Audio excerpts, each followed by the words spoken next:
मैं डॉक्टर के L Meena, associate professor literature Hindi, Rajesh Pilot, राजकीय स्नातकोत्तर महाविद्यालय लालसोट, जिला दौसा। सबसे पहले प्रिय विद्यार्थियों, इस प्रोग्राम में आपका हार्दिक अभिनंदन, हार्दिक स्वागत। और आज जो प्रिय विद्यार्थियों टॉपिक है बीए पाठ प्रथम द्वितीय प्रश्न पत्र हिंदी साहित्य, कहानीकार चंद्रदत्त शर्मा गुलेरी की कहानी उसने कहा था का व्याख्या भाग। प्रिय विद्यार्थियों, गुलेरी जी ने 3 कहानी लिखी, बुद्धू का काटा, सुखमय जीवन और उसने कहा था। तीनों कहानी क्या कि बहुत अच्छी कहानी, जो सब पढ़ने के लिए जागरूक, सब पढ़ने के लिए उत्सुक। तीनों कहानी में ही क्या कि एक तरह से गुलेरी जी क्या कि एक तरह से महान साहित्यकार बन गए, एक ऊंचाई ऊपर पहुंच गए। परंतु उससे पहले प्रिय विद्यार्थियों, जो उसने कहा था कहानी का जो कथानक है, उसकी विशेषता का जो पहला बिंदु मैंने बताया था दृश्य निरूपण। थोड़ा उससे आगे बढ़ते हैं। दूसरा बिंदु है कथानक का विकास।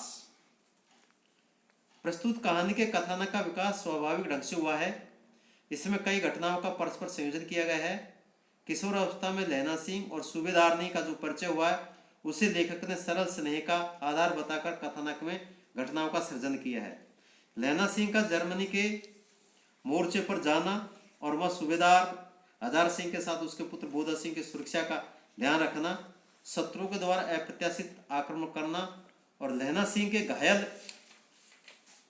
होने पर भी वहां डटे रहना आदि ऐसी घटनाएं जिन्हें कहानीकार ने एक सूत्र में पिरोया है। इस तरह प्रस्तुत कहानी के कथानक में सहज गतिशीलता ही है। इससे इसमें सरलता, रमणीयता, रोचकता और कौतूहल का समावेश स्वतः ही हो गया है।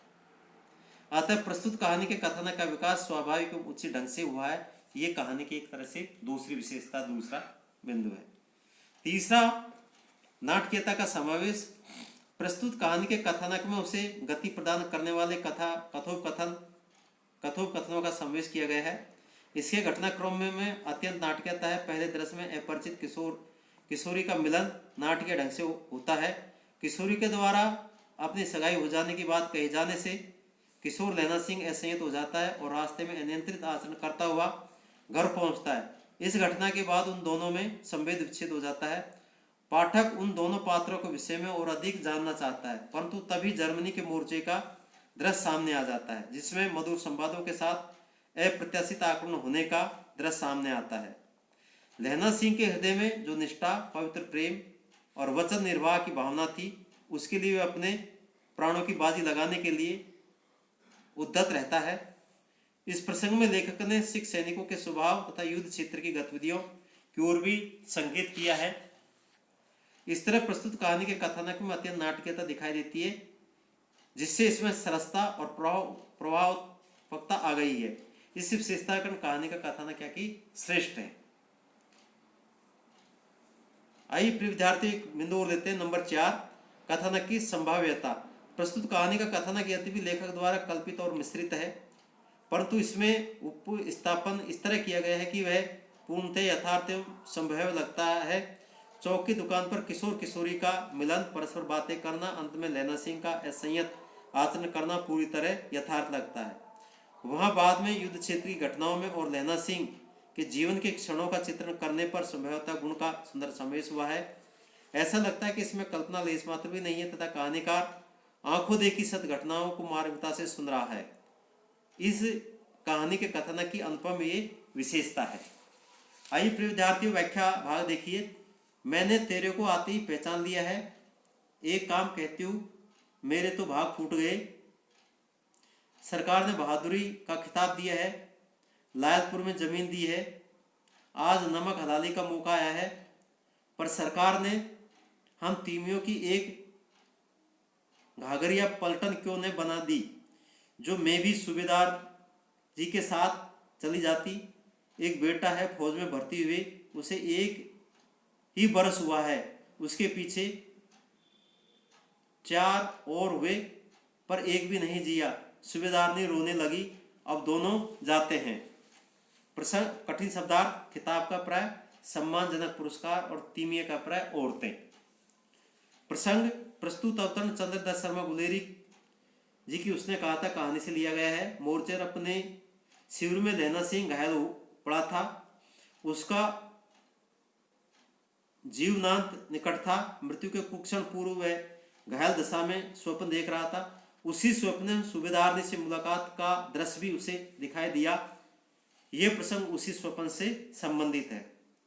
लैला सिंह जो स्वप्न देख रहा था उसमें उससे सूबेदारनी का कह रही थी कि मैंने तुम्हें यहाँ आते ही पहचान लिया, तुम वही हो जो अमृतसर में एक गली में मिलते रहते थे, उसमें तुमने मेरी प्राण रक्षा की थी। मैं आज तुम्हें एक काम कहती हूँ कि मेरे तो भाग्य ही फूट गए, अर्थात दुर्भाग्य के दिन आ गए।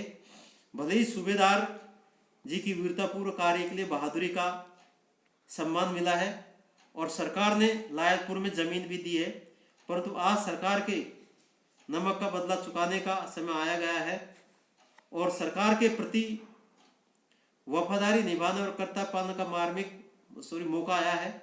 इसी कारण मेरे पति सूबेदार जी तथा बेटा बोधा सिंह मोर्चे पर चले गए हैं।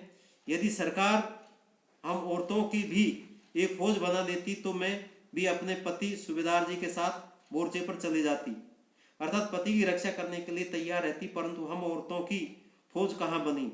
मेरा एक ही बेटा है, वह भी फौज में भर्ती हो गया है। फौज में भर्ती हुए उसे 1 वर्ष हो गया है। एक बेटे के बाद 4 संतानें और हुई थी, परंतु एक भी जीवित नहीं रही। अब मेरे लिए पति सूबेदार जी तथा सिपाही बेटा ही सब कुछ है। ऐसा कहती हुई सूबेदारनी रोने लगी और कहने लगी कि अब दोनों ही मोर्चे पर गए हैं, उनकी रक्षा या मेरे भाग्य की रक्षा तुम ही कर सकते हैं। विशेष में बेहोश लैला सिंह स्वप्न में उस दृश्य को देखने लगा जो मोर्चे पर जाने से पहले उसने सूबेदार के घर जाने पर यथार्थ में देखा था। इसे लैला सिंह की प्रणय भावना, वचन निर्वाह और प्राण निष्ठा की सशक्त विवेचना हुई है। भाषा सरल है, उर्दू मिश्रित खड़ी बोली है, शैली मनोभावाभिव्यंजक एवं भावात्मक है। अब इसके साथ साथ प्रिय विद्यार्थी एक बहुत अच्छी महत्वपूर्ण बात देखिए आप इसमें। कहते हैं कि माँ का हृदय बहुत कोमल होता है। माँ की ममता ऐसी ममता होती है, चाहे खुद कितनी दुखी पाले, चाहे खुद कितनी पीड़ा भोग ले, परंतु परिवार का छोटा बड़ा, पति बेटे पुत्री सबका क्या ख्याल रखती है। वही बात यहाँ क्या की एक तरह से सूबेदारनी के सामने उभरकर चंद्रदशमा गुलेरी ने क्या की स्पष्ट करवाई है। सूबेदारनी ये कहती है कि हमारे तो भाग्य फूट गए, अर्थात मेरे तो भाग्य फूट गए हैं।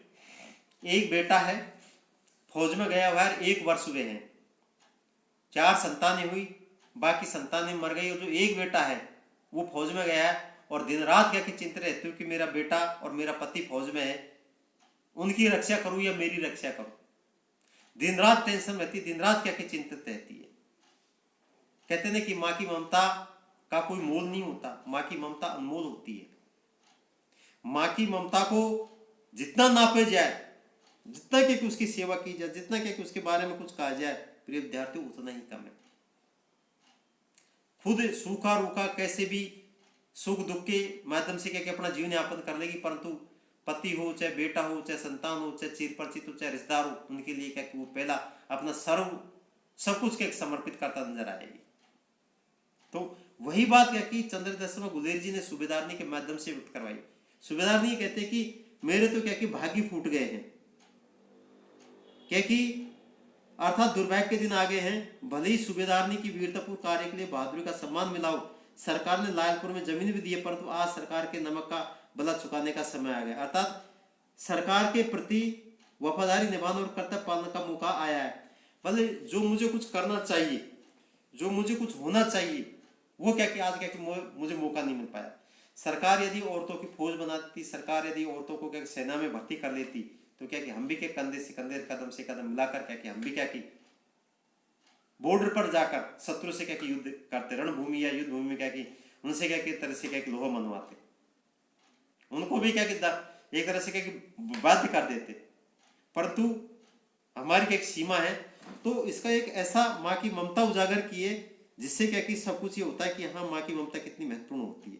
इसमें एक महत्वपूर्ण बात है, जब लैला सिंह बेहोश हो जाता है तो उसको क्या कि एक तरह से वो दृश्य दिखाई पड़ते हैं जो उन्होंने क्या कि बचपन में देखे थे, परंतु देखते देखते क्या कि एक तरह से उस सूबेदार के घर जाने पर क्या सूबेदारनी को देखता है तो क्या कि एक तरह से बिल्कुल क्या कि उसका दृश्य क्या कि अजनबी पर एक अलग ही हो जाता है। और साथ में ये भी कहता है कि जो आपने कहा उसको मैं पूरा करूंगा, इसी कर्तव्य का निर्वाह करता हुआ क्या क्या अपने वो प्राण त्याग देता है। थैंक्स प्रिय विद्यार्थियों।